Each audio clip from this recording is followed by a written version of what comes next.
कि उस पीरियड 15 साल का जंगल राज के पीरियड का जो बिहार छोड़ के भागा था, वो बिहार लौटना नहीं चाहता। आज भी वो दहशत में रहता है कि हम बिहार जाएंगे तो वो नरसंहार, वो अपहरण, वो हत्या, वो लूट, वो बलात्कार। अब राजनीति में कौन क्या बोलते हैं महत्वपूर्ण नहीं है, महत्वपूर्ण है कि जमीन पर काम क्या होता है। पूरा बिहार की जनता देख रही है कि जमीन के गांव गलियों को घूमकर जिसने आया है और मेहनत करके काम कर रहा है और उस काम पर जनता मुहर लगा रही है। ये सच को आज नहीं तो कल सबको स्वीकारना पड़ेगा।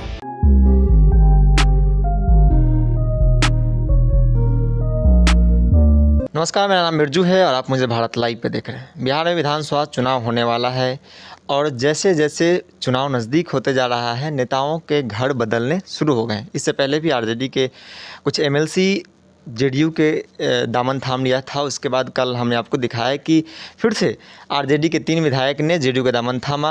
हालांकि जेडीयू से एक मंत्री जो श्याम रजक, उन्होंने भी लगातार पिछले कई महीनों से बीजेपी के खिलाफ और जेडीयू के खिलाफ बातें कर रहे थे और पार्टी ने उन्हें निकाल दिया। उसके बाद उन्होंने आरजेडी का दामन थाम लिया। इस वक्त हमारे साथ हैं श्रम संसाधन मंत्री विजय कुमार सिन्हा। इनसे बातचीत करते हैं। सबसे पहले सर बहुत बहुत स्वागत है आपका। धन्यवाद सर, सबसे पहला सवाल आपसे कि लॉकडाउन हुआ, लॉकडाउन में बहुत सारे बड़ी संख्या में मजदूर बिहार आए और रोज़गार के मामले में लगातार बिहार सरकार पर सवाल उठ रहे हैं। उस वक्त से आपने क्या किया उन लोगों के लिए? आपको जानकारी होना चाहिए कि बिहार सरकार पूरी सजगता के साथ अपने श्रमिकों के लिए पूरी तैयारी करके बैठा था और उन्होंने मदद किया। कुछ लोगों ने भरमाने का काम किया, उत्तेजना फैलाया, वातावरण को दूषित करने का प्रयास किया।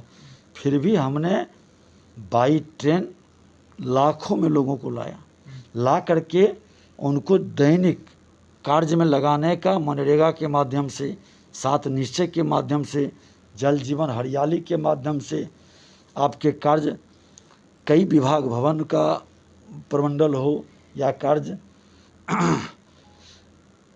कई विभाग के माध्यम से हम लोगों ने इस काम को करवाया। आज लाखों लोग को रोज़गार भी मिला है। लेकिन बिहार श्रमिक राज्य है, बाहर से काफ़ी संख्या में आए हैं, समस्या बनी हुई है। बहुत लोग जैसे ही अनुकूल हुआ लोग आपस भी गए। तो ऐसा नहीं है, सरकार पूरी सजगता के साथ लगी हुई है। सरकार तो चाहती है कि हम स्वरोजगार की ओर कदम बढ़ने में भी मदद करें। उसके लिए केंद्र और राज्य सरकार मिलकर सहयोग भी कर रही है। सर, आज़ादी के इतने साल भी हो गए, फिर भी बिहार के लोगों को दूसरे राज्य पर निर्भर होना पड़ता है। देखिए, इस पाप के लिए जो भागीदारी किए हैं 6 दशक तक सत्ता में बैठ करके जिन लोगों ने, कांग्रेस के लोगों ने उसको बहुत कम किया एनडीए सरकार ने।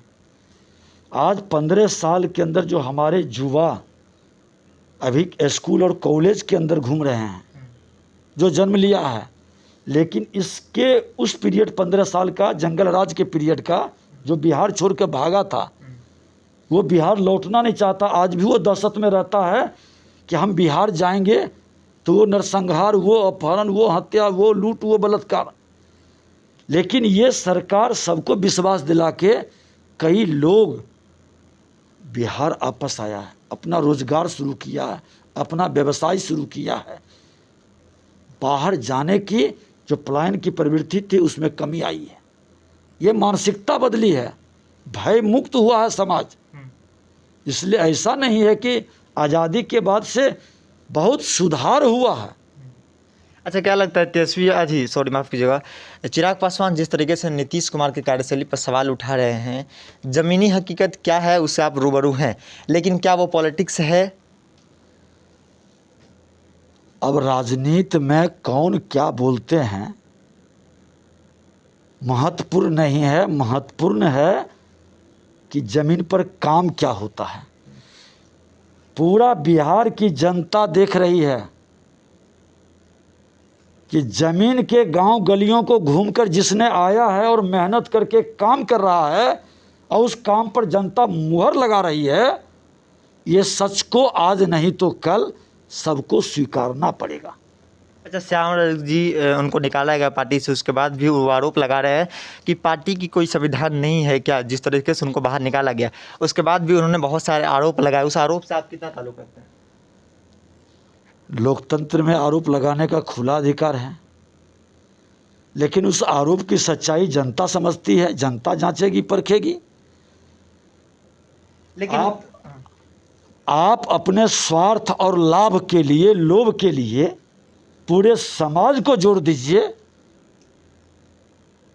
ये लोकतंत्र में बड़ा पाप है और लोकतंत्र के लिए ये खतरा है। अच्छा, वर्चुअल चुनाव होना है, आप किस कदर अपने क्षेत्र में चुनाव प्रचार कर रहे हैं? वर्चुअल संवाद कर रहे हैं। कोई कठिनाई हो रही है? क्योंकि कठिनाई क्या है, लोगों से मिल रहे हैं। हमको तो लगता है कि और ज़्यादा अच्छा है, खुल के बात होती है, शांति से बात होती है,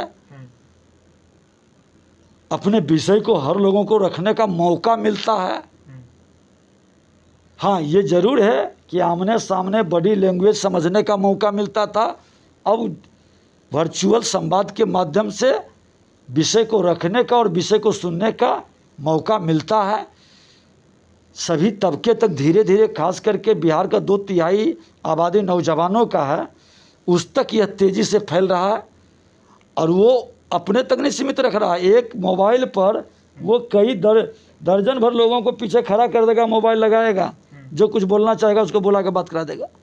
सर, इससे पहले बाढ़ की समस्याओं को लेकर पहले भी गोपालगंज के विधायक सरकार पर आरोप लगा रहे थे और अब कहीं ना कहीं अब संजय जायसवाल भी इसको लेकर सरकार पे बोल रहे हैं कि कब तक नेपाल के भरोसे ठप्पा मारेंगे। देखिए, ये सरकार के खिलाफ की बात नहीं है, क्योंकि वो सभी सरकार के अंग हैं और सरकार के अंग अपनी समस्याओं को लेकर चिंतित होना स्वाभाविक है और उसके निदान के लिए सामूहिक पहल हम लोग करते हैं।